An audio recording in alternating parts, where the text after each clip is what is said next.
पाकिस्तानी फौजी इस्टेब्लिशमेंट की जानिब से सियासत में मुकम्मल न्यूट्रल होने के ऐलान के बाद वज़ीर आज़म इमरान खान ने अपोजिशन की तहरीक अदम एतमाद नाकाम बनाने का टास्क अपनी ज़ेर निगरानी काम करने वाली सिविलियन खुफिया एजेंसी इंटेलिजेंस ब्यूरो के ज़िम्मे लगाया था, जिसे चंद अहम रिटायर्ड फौजी अफसरान की मदद भी हासिल थी।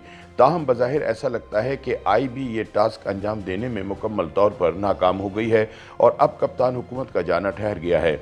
बताया गया है कि इंटेलिजेंस ब्यूरो को अपना असर व रसूख इस्तेमाल करते हुए सियासी वफादारियाँ बदलने वाले अरकान कौमी असम्बली को वापस लाने का टास्क दिया गया था। इसके अलावा इंटेलिजेंस ब्यूरो के आला हुक्काम इत्तेहादी जमातों की क़यादत की भी मुसलसल मॉनिटरिंग कर रहे थे, लेकिन इस सब के बावजूद सियासी परिंदे सिविलियन एजेंसी का दबाव लेने से इनकारी रहे।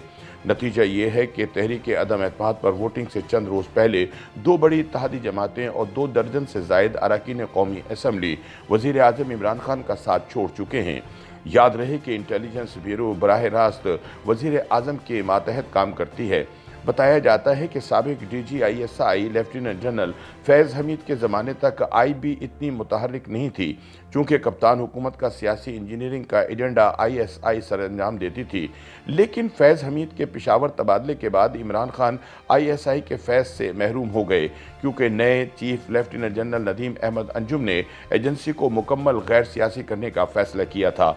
चुनांचे वज़ीर आज़म ने सियासी इंजीनियरिंग की सारी जिम्मेदारी इंटेलिजेंस ब्यूरो के सरबराह डॉक्टर मोहम्मद सलमान के हवाले कर दी थी।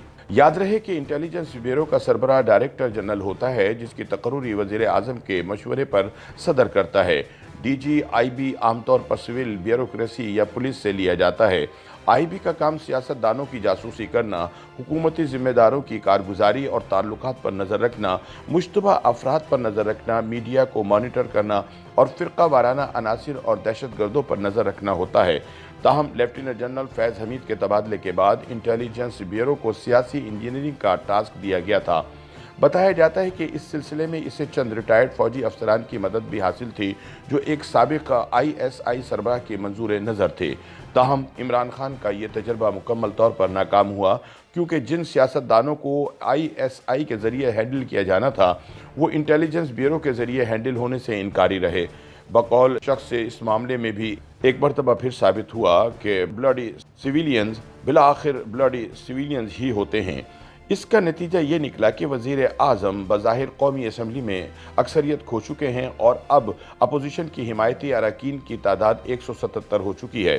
सियासी तज्ज़ियाकारों का कहना है कि अपोजिशन के लिए वज़ीर आज़म के ख़िलाफ़ कौमी असम्बली में अक्सरियत हासिल करना मुमकिन ना होता अगर फ़ौजी इस्टेब्लिशमेंट ने न्यूट्रल होने का फ़ैसला ना किया होता।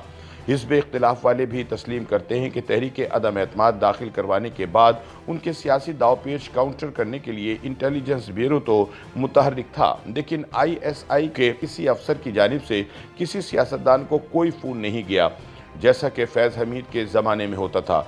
लेकिन अपोजिशन हल्कों का कहना है कि इस्टेब्लिशमेंट के न्यूट्रल हो जाने की वजह से इन्हें अरकान असम्बली को अपने साथ मिलाने के लिए काफ़ी ज़्यादा ज़ोर लगाना पड़ा, चूँकि माजी में तो एक ऐसी ताकत मौजूद थी जो गारंटी दे दिया करती थी कि तब्दीली भी 100% आएगी और इस अमल में साथ देने वालों का नुकसान भी नहीं होगा।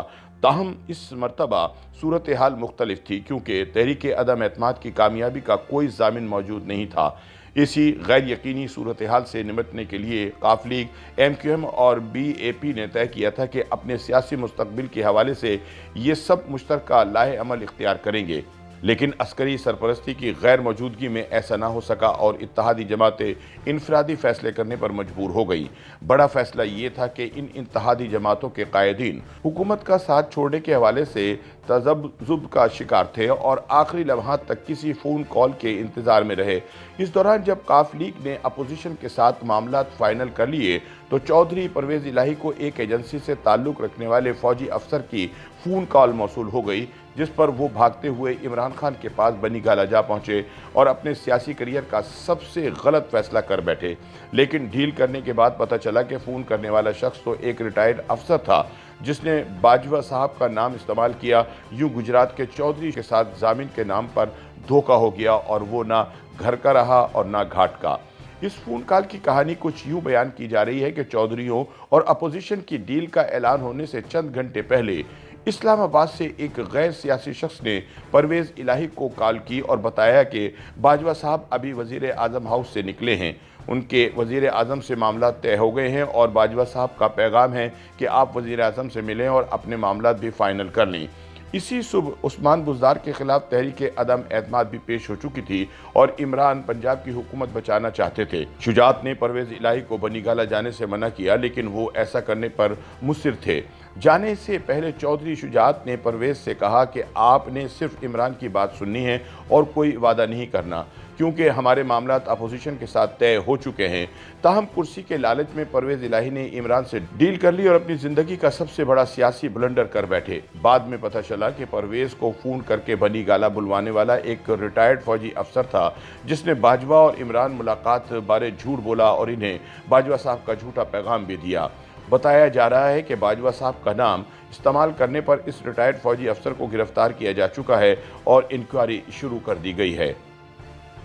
YouTube पर गूगली न्यूज देखने के लिए youtube.com की सर्च बार में गूगली न्यूज टीवी टाइप करें। गूगली न्यूज के पेज पर सुर्ख रंग के सब्सक्रिप्शन वाले बटन पर क्लिक करना ना भूलिए। YouTube पेज पर अपलोड होने वाली वीडियोस से बाखबर रहने के लिए बेल आइकन पर क्लिक कीजिए। आपको हर नई वीडियो के बारे में नोटिफिकेशन मौसूल हो जाएगा।